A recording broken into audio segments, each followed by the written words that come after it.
Thanks, guys, for joining. It's really great to get to chat with you both right now. I think to start out, I actually want to ask Victor, having joined the Binance family in August 2018, what advice do you have for the newest members of the Binance ecosystem, like CoinMarketCap and Toko Crypto?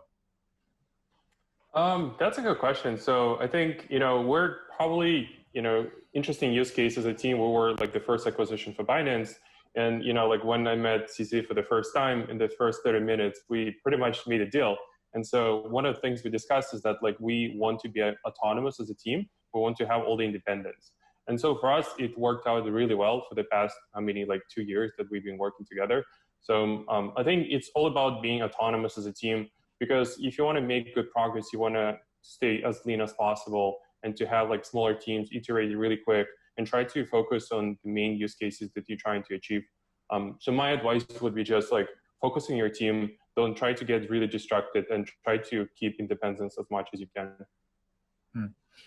And for both of you, what's been the best part of being part of Binance for you, Victor, and for CZ for having Trust Wallet join your ecosystem? What's been the best part of that relationship, and what's been the hardest part of that kind of expansion? Yeah, I think for me specifically, I would say that just being focused on building a product is the most rewarding thing for me, because one of the things that I was struggling before is that like, okay, we need to run the business. So it means we need to have HR, we need to run marketing, we need to run finances, we need to raise capital. So those kind of things are very destructive to a business. And if you want to keep lean and just building a product, you need to make sure that you have a really good team behind you who can help you move forward. And so for me, that kind of worked really well. And I'm a developer myself. I spend most of my time coding. So this is kind of what I love to do the most, and really good for me. Yeah, I think from my perspective, like we don't really know how to do wallets. So having somebody who's really product focused and a strong entrepreneur really helps. So for us, basically for us to have a wallet, we have to do that. We can't develop that product ourselves. So we have to merge a team in. And I think Victor is very strong, is a strong entrepreneur and leading a team. So it was a no-brainer. And also, I think for me, the key thing is that Victor's vision and missions and values align with Binance quite well. So we so far have had very little conflicts of friction. And Victor maintains a higher degree of independence or autonomy for his team. So they execute, which I just look at the numbers every once in a while. And Victor and I don't actually talk that much. We talk once like every couple of months or so. So yeah, things, the numbers are going up. So things are working out pretty well. So it's true anyway in crypto. Number go up, it's a good thing. So you alluded to the values that you guys share. Can you be a little more specific about when you think about Binance as an ecosystem, how do you define that, and what are the values that you're looking for that make, in this case, the relationship with Trust Wallet so productive? Yeah, I think the number one value we in our service, either the exchange or the wallet, is we want to protect users. So even though Trust Wallet is a non-custodian wallet, but it's still in infrastructure where people used to manage their money or crypto, right? So manage their assets. And security is really important. And whatever we do, we want to protect the users' funds, etc. So I think that's the most important key. And I think Victor works very diligently, and Victor shares this value very strongly. And we're always the target of hackers, all kind of hackers, even decentralized wallets. There are hacking attempts, etc. And we also want to promote the freedom of money, which we strongly believe. I think we both believe very strongly that crypto is the solution to that. So, and this is something that we feel is very meaningful to push. So I think having shared those values, the other stuff is quite relatively easy to sort of cooperate, and if there's any difficulties, quite easy to overcome. Victor, would you say that there are any values or approaches or anything along those lines that you've picked up in your time that you've been working with Binance, something that maybe you learned from them and working with their team? Yeah, totally. I mean, we learn a lot from each other in terms of like different aspects. just, our goal is like always protect the users. And, even if you talk about like non-custodial wallets, as CZ mentioned, it sounds kind of funny to say this, but I feel that majority of people still would rather use centralized solutions just because not everyone is able to do really good security on their funds. So our mission is also to educate all the users on how to manage their money. That's very tricky because, technology in non-custodial wallet space is not being developed that well. So we need to make sure that people know how to handle it, what the recovery phrase is, how do you keep it secure, how do you make sure you don't fall for like phishing attacks and just social hacking. So I think those are kind of important ones. But at the same time, we like share the same values in terms of being open, transparent, and try to focus on building open source and give all the developers tooling for building more functionality on top of it. Does it ever feel like you're, pulling in slightly different directions with, on the one hand being a non-custodial wallet and on the other hand, users, possibly keeping their funds in a hot wallet on an exchange? Are those sort of opposing goals in some cases?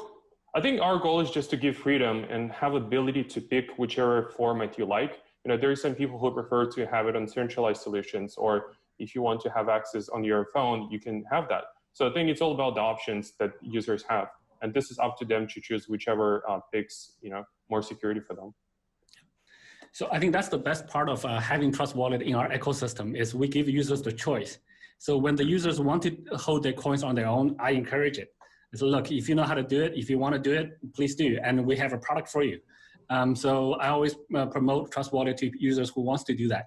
So now we can let people stay in the ecosystem. So it's not a competition. It's not, okay, no, we're just promoting one way or another. No, we promote both ways. And I think the users are very different, right? So the guys who wants the ease of use of using an email and password to log in and have their funds there and being able to reset their password, forget their passwords, etc. Those users want to use centralized exchanges, and the heavy traders want to use centralized exchanges. The sort of OGs or the pure crypto guys, they want to hold their own keys. They want to do their secure backups. Oh, please use Trust Wallet. So we really see there's really no conflict. And so I never really convince people to change their behavior. So we want to promote, we want to give them the options. So that's the best thing about, that's one of the things I thought we had to have a decentralized wallet in our ecosystem. It's very key. So zooming out a little bit, when did you first start even thinking of Binance as an ecosystem and not just an exchange? To be honest, even after the Trust Wallet acquisition, I didn't think of Binance as an ecosystem. It was just a exchange, custodial exchange plus a non-custodial wallet, which is really, and plus a ERC20 wallet at the time of the acquisition or the merge.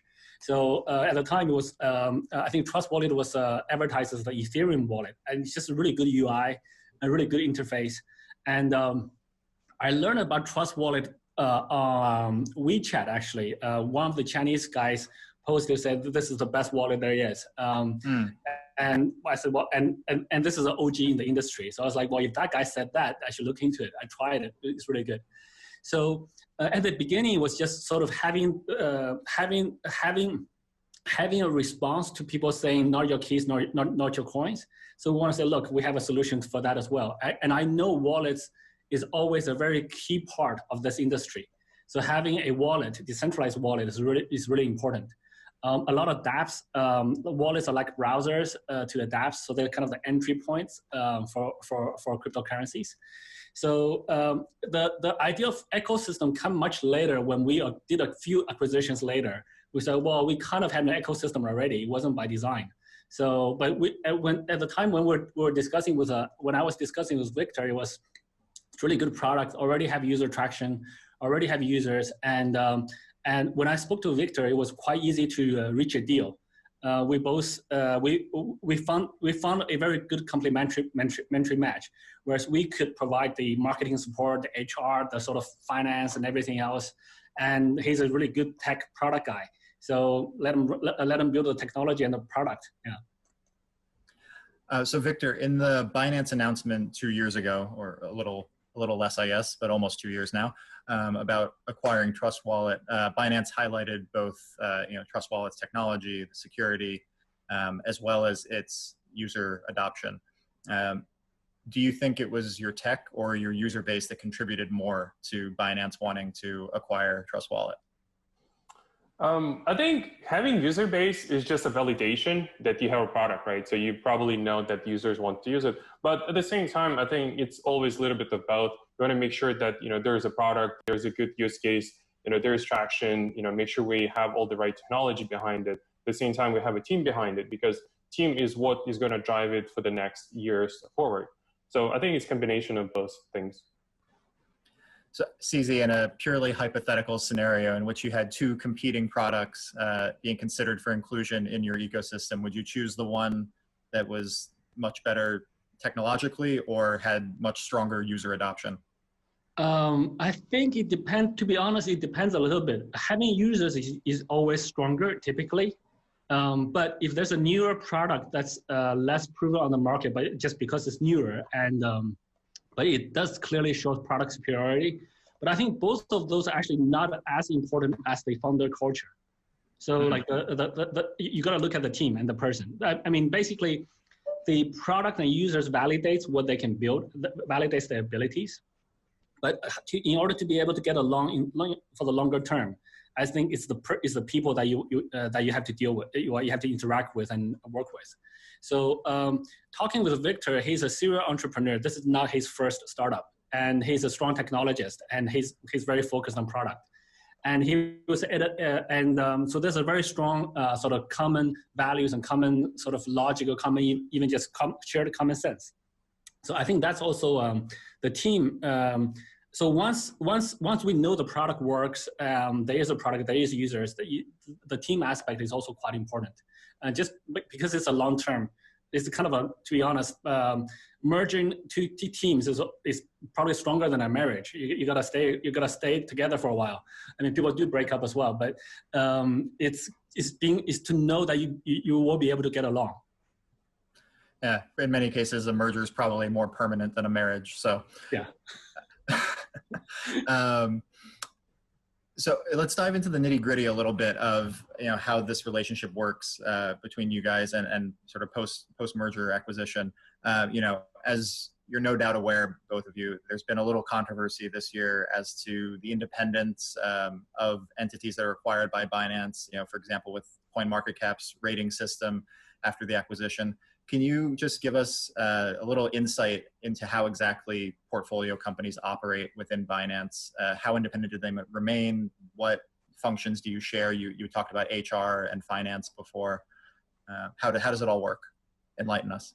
Sure. I'll say a little bit, and Victor can validate that or not. So I think but not every portfolio company works the same way. But typically, Binance is a fairly strong financial engine. So Binance is one of the sort of exchanges, one of the sort of profit-generating businesses. And Binance typically fund the other developments. So the exchange typically funds some of the other developments.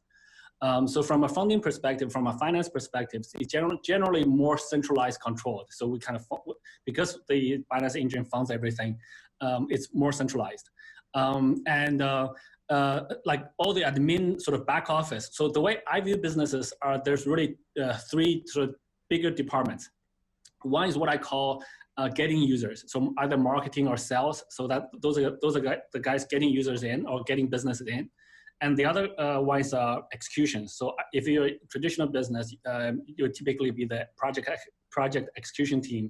In our case, it's a product and service team. So building products, product guys, technology guys, QAs, customer support, product and services is a big one. Other than those two big groups, everything else is what I call back office. So back office includes HR, finance, admin, all this other, so the back office people service the other people in the other two groups that typically not external facing, so including legal, etc.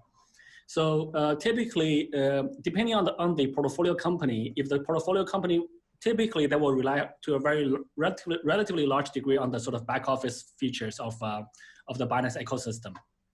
Typically, founders, entrepreneurs don't really want to deal with, I don't know, legal, finance, all this other stuff.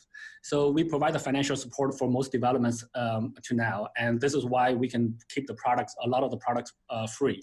And free is one of the best ways to increase user adoption. So, and on the products and on the product service and even marketing, we give some support as well because Binance has a pretty strong marketing engine and the sort of the brand recognition. But on the product tech side, most teams are very independent, and Trust Wallet is super independent. And different from the CoinMarketCap, Trust Wallet has no other sort of say conflict of interest issues. So they support a very large number of blockchains. They support a large number of coins. They're pretty independent anyway. CoinMarketCap is a little bit different because it deals with other exchanges. And that, of course, have an overlap with Binance.com, the exchange. But the team still operate relatively independently. But I do talk to them often, especially right after the acquisition. So we want to make sure the team actually gel together. So it's a little bit different, I think. But Trust Wallet is very, very independent, in my opinion. Would you agree with that, Victor? Yeah, totally. Like, there's lots of different use cases I can just show in terms of like how we try to build our own use cases. So, like we have our own, tools for like communication internally, like using Slack, for example, right? So it just makes it easier for us to communicate with the teams. We have all the like integration inside, and it's not something, Binance itself uses. And at the same time, we try to hire people on our team, from help from HR. And then we have, one or two people on each side. So we have one person who does the customer support. At the same time, they can get help from Binance teams, but we try to have one marketing person who can also interact with the, outside of the Binance teams, etc. So in this case, we just try to be independent as much as we can. And, I think it works both ways. So if we're independent, it means we can produce more results in the end. So we also focus a lot on the open source. So we do open source, lots of libraries that allows other developers to build things on top. And, if you think about just, team management projection, then you'll see that the less friction we have just managing our finance, marketing, back office in total, then the better we could do on the product side. So, the more Binance can help on that, the better for me specifically, just because like I want my team to be like focused on coding, building products, shipping things every day. And so I think that's the only way to go. And just to follow up quickly, Victor, on and then I'll jump back to you, CZ. I'm just curious, when you talk about open sourcing libraries, there's often a lot of, crypto is a little bit of an exceptional industry, but a lot of big companies don't necessarily support open source directly themselves. Was that something you were doing before the acquisition, or is it something that's been encouraged by Binance? It was both. I think, we have ability to do it, and we were doing since the beginning. There's a couple of things that we had to closed source, as our mobile app. And I think it was the Binance decision was before we even got acquired. So, but overall, we try to look from the perspective is that we don't want to open source our product, but we want to think about modules that we can build for people to build stuff on top of it. So that's why I want to make sure people can easily build wallets, but not the interfaces. So they can build interfaces themselves. So in that case, we just focus on okay, let's just give all this utilities for other blockchains out there so they can integrate all these blockchains for Trust Wallet. At the same time, anyone could use that benefits altogether. And CZ, you were going to say something before I cut you off. That's okay. Yeah, I think so. Basically, for example, the which components to open source or not is totally Victor's and his team's decision. So I don't even really know. I think it was mentioned to me, but it wasn't like a deep discussion with me. And I don't even use Slack. So they each team use their own communication tools. So I think that's a pretty big telltale sign of how independent teams are. Yeah, for sure. Actually, that raises a question for me, which Victor, CZ said before that you guys only talk, maybe every month or every other month. Do you ever talk to the other members of the ecosystem, or do you ever have reason to talk to, Travala or Toko Crypto or any of those folks? I think that's for Victor. Sorry, that was for you, Victor. Oh, I was curious if there's cross-pollination between the portfolio companies at all. There is a couple of things I do for my personal growth in general on how I want to develop myself and learn from other people. The way I actually structured, I don't think I heard from anyone else this, but I have 3 people that I have one-on-ones across different teams. So I just basically reached out to people that I want to learn from. And I said, like, can we have one-on-ones every couple of months? And here's like a list of questions that I will have for you, and we'll just discuss over, and I'll want to like share your perspective from, different departments. So it's like very easy to do it for me, and everyone is just open for sharing knowledge. And I personally think that this is everyone else should be encouraging in different teams, just to have like one-on-ones with people you don't even interact usually on basis. So in this case, you can learn quickly, and then you can learn from other teams to see their best practices. Yeah, and I can comment a little bit on that. I think basically Victor do work pretty closely with, for example, the Binance Chain team. We have a DEX, which Trust Wallet supports as well.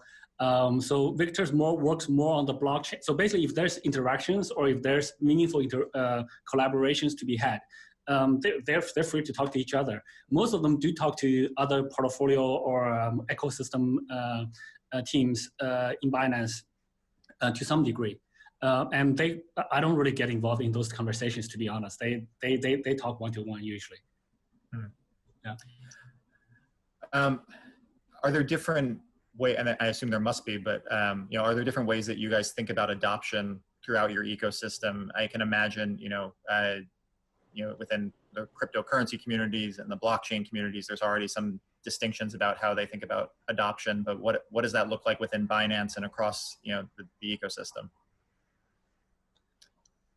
So Victor and I do talk about this. Like, so how do we increase adoption? How do we get the next million, 10 million, 100 million users? So and I think for different products it works slightly differently. So for Trust Wallet, for example, is how do you securely keep your backup, and how do you securely manage your mobile wallet, which is a little bit different from, say, an exchange. So we do share different ideas, but I think in each of our respective areas, I would respect Victor on the wallet adoption, different mechanisms or different experiments we try. So I'm typically fairly hands-off in terms of those approaches. So yeah, I mean, Victor can probably add a bit more Yeah, I think in terms of adoption, it's all about like, let's find good use cases that work for people, right? Like, how can we help to do better finance for people who don't have access to decentralized finance at the moment? And so, when you think about adoption, is that like, how do you think about like different services that's around it? So I want to make sure we build all this infrastructure, because without infrastructure, there is no developers who can build easy to use products on top of it. Like if you look back, 2010, then to use Bitcoin, it was quite difficult. You would need to run our nodes. You need to run a computer altogether. So it's just quite difficult. But once we get to 2020, we see that everything kind of on mobile now. So you can create a wallet in pretty much like a minute, and you have access to Bitcoin, Ethereum altogether.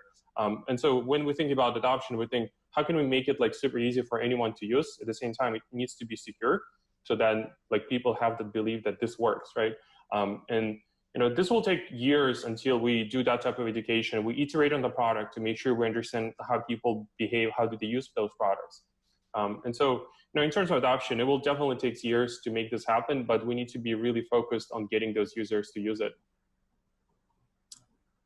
So, Victor, in an interview at the end of 2019, you said that you'll be focusing on further implementing staking and DeFi within Trust Wallet. First, what progress have you made on that front, halfway through 2020? And then I'm also curious, why you see DeFi as driving more further adoption of cryptocurrency. Yeah, so we think about staking as the way for people to be participants in blockchain. So it means that if you stake, you delegate your coins to other validators on the chain. So there's a kind of governance already, because you can pick who you want to be validating the network. So in the past, 6 months, we did integrate couple of the blockchains. It's Tezos, Cosmos, Tron, Kava, and a few others that allows you to do staking. And so our goal is just give more options for people to utilize their coins, make sure they're involved in the blockchain development. And at the same time, we provide access to all the DeFi applications, like Compound. And then there's so many different applications that have been built. And there is lots of functionality that could be injected to like a dev browser. This is kind of the simplest way to interact with dApps at the moment. And so our goal is to see like what kind of use cases out there being used very often by people, and how can we bring that to the native interfaces to build on mobile? Yeah, I think we're making a good progress just by adding all this functionality. But at the same time, we're trying to think like how can we build other tooling for developers, and we build our own like SDK that allows us to interact with Trust Wallet natively on the phone. So it means that more developers who knows how to build on mobile can come in and just start building applications without worrying about like private keys, because it will be handled by the wallet itself. Yeah, actually, Victor was one of the early guys who told me that we should do more staking. So, and they were already doing staking in Trust Wallet. And I mean, even before that, we were doing the Neo gas distributions, which is kind of like staking, but not exactly called staking. But after when Trust Wallet was adding more and more staking support, I realized, well, we got to add that on the centralized exchange as well. So we provide both. So one actually helps the other to sort of learn about the industry, to like measure where the adoption is, etc. So yeah, it sounds like a perfect confluence there. Yeah. So as we come to the close of our session, I want to zoom out a little bit from ecosystem maybe to community, and the sort of broader crypto community. So CZ, your counterpart at Coinbase, Brian Armstrong, wrote a tweet last month that most execs and CEOs don't want to speak with mainstream media as much as they did even a few years ago. Our customers are on social media, not mainstream media, and companies want to be able to control their own distribution channels. And he followed up, publishing to our own blog, Twitter, YouTube lets us say what is on our mind and talk to our customers, not get one quote in an otherwise balanced article. Do you share Brian's view that it's preferred for CEOs to go directly to their audience and customers on social media rather than communicate through the press? Or, being a journalist myself, I'm curious what you see as the role of journalists in the media and crypto community. Yeah, so I typically take a view where it's not black and white. So a lot of people have I don't think Brian Armstrong has a black and white view on it, but people may misinterpret his post like that. But they're good journalists, and they're good mainstream media, and they're bad journalists, and they're bad media even in the crypto industry. And sometimes within the one magazine or news outlet, the different editors, or even the same editor or same journalist, sometimes writes a good article, or sometimes writes a bad article. It just, people have off days. And sometimes it's really annoying from a founder perspective when there's a really negative and not so truthful article. Sometimes the journalists could misinterpret something, and then they write a sort of a clickbait headline. So we had guys writing, well, obviously we had guys writing like police raids on Binance offices. Actually, when that article came out, within 12 hours, the BNB market share dropped from 2.6 billion to 2.2 billion.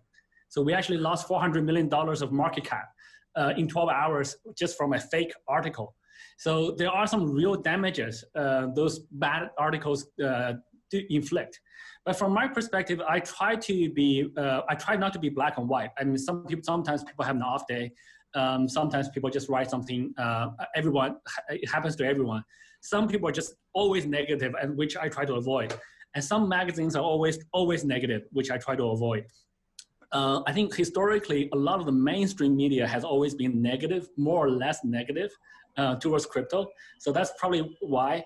But I mean, for myself, I try to interact with anybody who really wants to interact with us. As long as they are not consistently negative, we try to interact with them. And I think talking with mainstream media, sort of the traditional media, is actually quite important, because a lot of our use to everybody the best I can. But sometimes I fall into the same feeling where I'm really annoyed with some really clickbait article. But it is what it is. Yeah, it just happens. Yeah, I can imagine.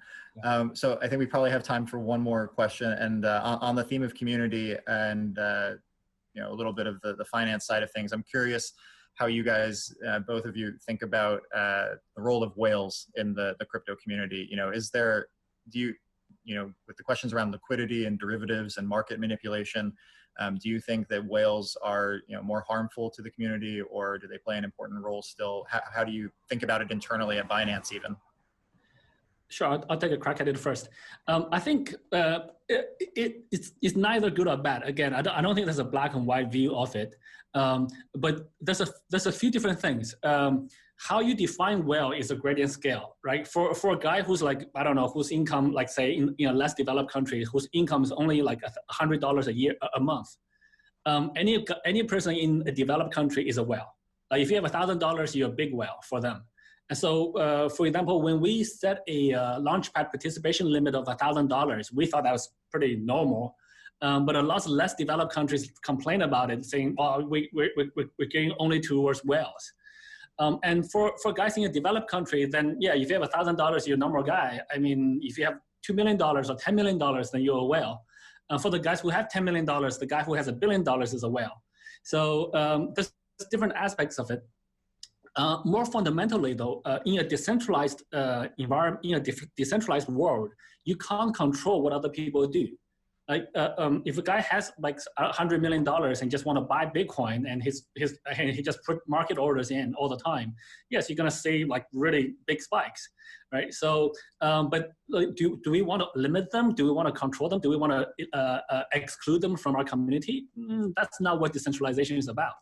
So I think the more fundamental thing is I think we just gotta realize how the world works and deal with it and accept it and move on from there. So I think whales, there will always be a bigger whale for most guys, unless you're Jeff Bezos. So I think basically you just gotta deal with it and operate, change your mindset so that you work within this. You can thrive in this environment. There's always most likely somebody who's bigger than, have more cash than you, and they may do some crazy things. They may buy more aggressively than you do. They may want to move the market even. But it's from an exchange perspective, it's very hard to say the guy with $100 million and they're just buying and they're causing the price to go up. Is that manipulation or not? It's really hard to tell, to be honest. Like it's just one guy buying a lot of something. Is it bad or good? Is it good or bad? I mean, some small fish may like it, right? Because they see the price go up. But if the guy who just sold at the bottom, they'll hate it. So it is what it is. So I think basically there's no right and wrong. There's no black and white, right and wrong. There are some really clear sort of common sense manipulative behaviors which we try to prevent. But by and large, it's a gradient scale where we just have to find some balance somewhere. Victor, I don't know if it's a topic you have a strong opinion on, but you get to have the last word on it. Crypto whales and their role in the ecosystem. Yeah, I mean, it's a tricky question, you know, like what a whale is, right? Like people who joined Bitcoin back in 2010, 12, like, are they the whales because they joined early? I think if they had a belief, then, you know, they joined and they got their reward back. So there's those kind of people. And then there's also like distribution of finance in general in the world. You know, if you live in a country like United States, then everything, you know, it's capitalist, right? So lots of people have tons of money and, you know, lots of people who don't have money. But if you look at a country like Norway, where everything is distributed kind of evenly. So it's kind of hard to tell because of the cultures of different countries and how the funds are distributed. And so, you know, the good thing about like finance in crypto is that, you know, it's not up to us to control them and not to, you know, take their money. Because, you know, I come from background in Ukraine where someone would run a business, you know, they make money and then government come in and shut them down.